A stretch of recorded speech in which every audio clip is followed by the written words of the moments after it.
some people manage to make a difference in the world and others don't. For a long time, I thought it was a matter of pedigree or titles or a series of other things around who had power. Because if it's only that group, then it means that only a few of us are allowed to bring our ideas.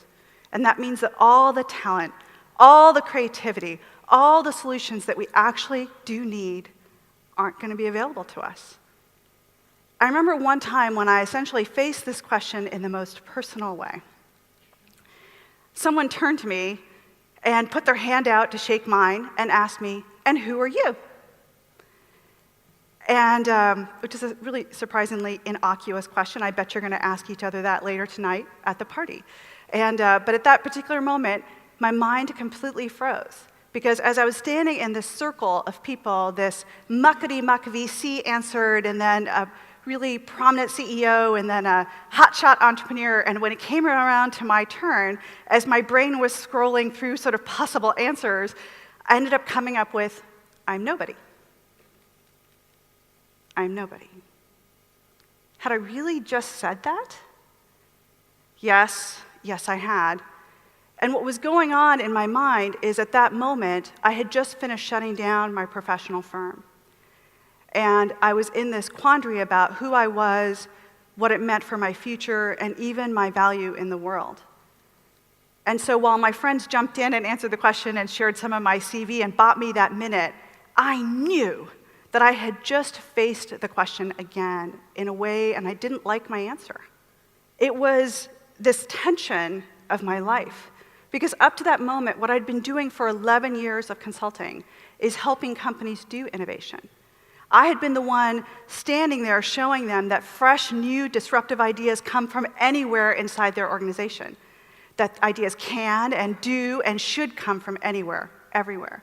I had been the one green-lighting all those people who didn't have the right degrees after their names or the right titles that they came with, and yet they were the ones who were going to help us, right, those ideas from left field. So I had been embodying that, and yet in that very moment of answering the question, "I am nobody," what had I actually just said? I had accepted and affirmed, repeated, and even perpetuated the myth of who gets to have ideas.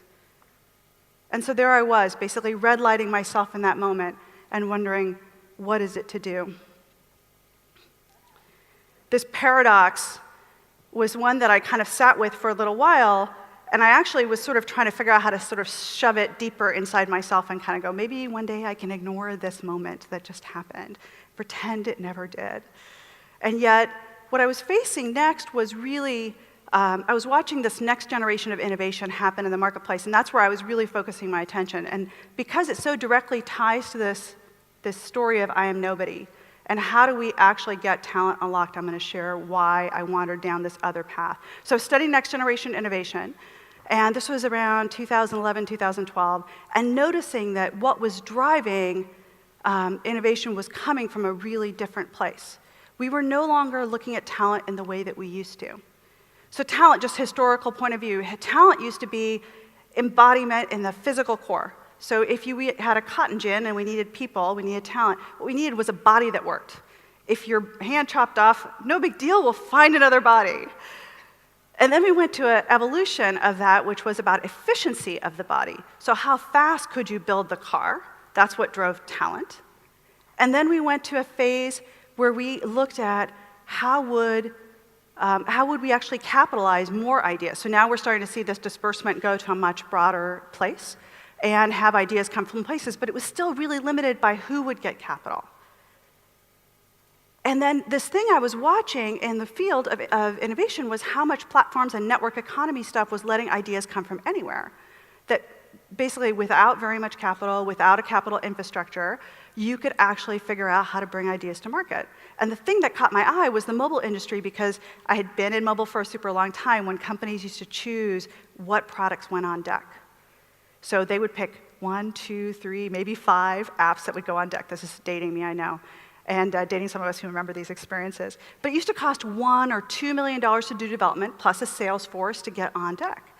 And then Apple changed the game by saying, if we change the development cost, we can go from $1, $2 million to $10,000. It's 500 today, by the way. And that meant that people anywhere in the world could start to develop and add their little bit to the world, whatever that looked like. For consumers, it meant we had more choice. For companies, it meant changing the ecosystem and actually going from owning and controlling everything to co-creating content together. But what it changed with the creator, the idea, the inventor, was the opportunity that each of us could kind of come up with little bubbles over our head and figure out how to get it to market. And this seemed to me so crucial. And so I coined a term to actually capture this economic trend. It was onlyness. And it's this braided notion that says each of us stands in a spot in the world only you stand in, a function of your history and experience, visions and hopes. And from that place is where all new ideas and creativity and innovations come from. Now that you can actually be connected with other people through distributed networks, you have an ability to scale that idea in a way we've never done before.